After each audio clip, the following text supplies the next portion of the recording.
Biasanya seseorang ketika merasa tidak diperhatikan oleh suaminya, dia akan merasa sesuatu hal kecil yang dilakukan oleh orang lain itu begitu besar artinya bagi si wanita tersebut. Itu juga bisa menjadi mengawali sebuah.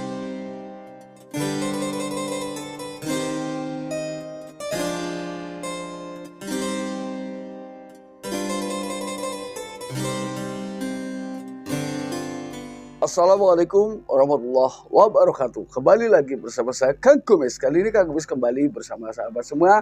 Tentunya masih tetap di channel Kang Kumis, channel yang tidak pernah bosan membahas seputar kehidupan rumah tangga, dari masalah percintaan hingga masalah perselingkuhan. Nah, pada kesempatan kali ini Kang Kumis ingin berbicara mengenai beberapa hal yang tentunya selama ini masih menjadi pertanyaan besar di kalangan para pria atau para suami khususnya, yaitu mengenai apakah seorang istri yang sudah pernah selingkuh bisa sembuh.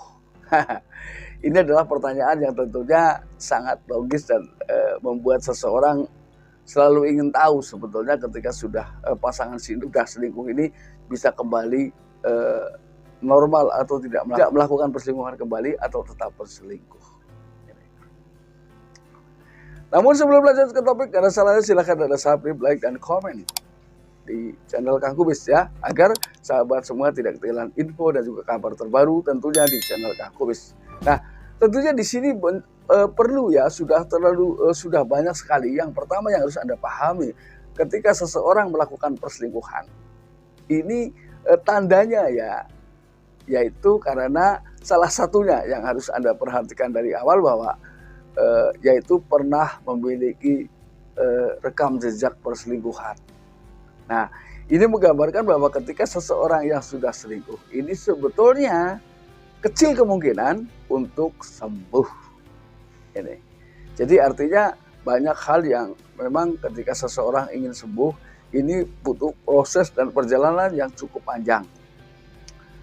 Yang kedua, ketika seseorang betul-betul ingin sembuh dari perselingkuhan, tentunya kedua belah pihak ini harus duduk sama-sama dan kita saling menuangkan isi hati kita. Kita harus betul-betul memahami apa sih sebetulnya yang diinginkan oleh pasangan yang bisa menjadi penyebab salah satu perselingkuhan, ya, salah satu timbulnya perselingkuhan dalam dirinya. Nah, apakah ketika hal yang ia inginkan ini terpenuhi, apakah dia sembuh? Belum tentu, ya. Karena jujur secara umum 72% pasangan dalam hidupnya pernah mengalami perselingkuhan walau hanya satu kali. Oke. Kemudian yang ketiga, ini adalah perselingkuhan, adalah adanya dorongan motorik ke otak yang mungkin awalnya hanyalah coba-coba. Namun setelah dia merasakan bahwa ternyata selingkuh menjadi satu hal yang memang dianggap mampu ya merubah sensasi kehidupan, merubah gaya hidup, lalu bisa lebih bebas berpetualang, maka ketika dirasakan selingkuh menurutnya bahwa selingkuh ini lebih bebas, maka sulitlah perselingkuhan itu akan sembuh. Kemudian yang keempat, apa saja sih yang melatar belakangi seseorang bisa sulit dari sembuhnya sebuah perselingkuhan? Yang pertama yang perlu kita garis bawahi, di samping yang pertama tadi ada juga penyebab berikutnya, yaitu adalah karena adanya faktor pergaulan yang mungkin awalnya adalah kurang diperhatikan oleh pasangan sehingga dia curhat dengan teman-temannya.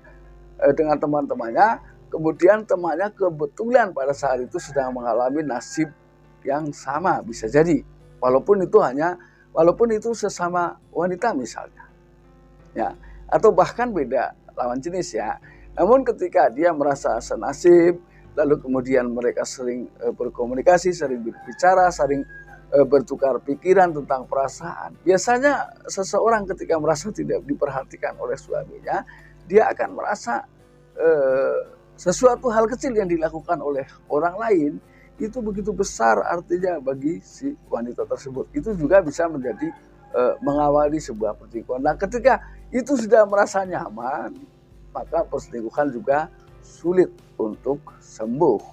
Nah ini, jadi artinya di sini kemungkinan sembuh dan tidak sembuh ini ternyata lebih berat ke tidak sembuhnya.